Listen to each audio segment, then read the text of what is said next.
தஞ்சாவூர் மண்ணு எடுத்து தாமிரபரணி தண்ணிய விட்டு தஞ்சாவூர் மண்ணு எடுத்து தாமிரபரணி தண்ணிய விட்டு சேர்த்து சேர்த்து செஞ்சது இந்த பொம்மை.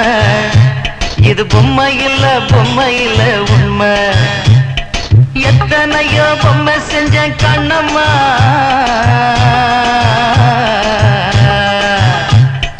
எத்தனையோ பொம்மை செஞ்ச கண்ணம்மா. அடி அத்தனையும் ஒன்ன போல மின்னுமா, பதில் சொல்லம்மா. தந்தானே தந்தானே தந்தான குயிலே சாமி, தந்தானே தந்தானே என்னோட மயிலே. தந்தானே தந்தானே தந்தான குயிலே சாமி, தந்தானே தந்தானே என்னோட மயிலே.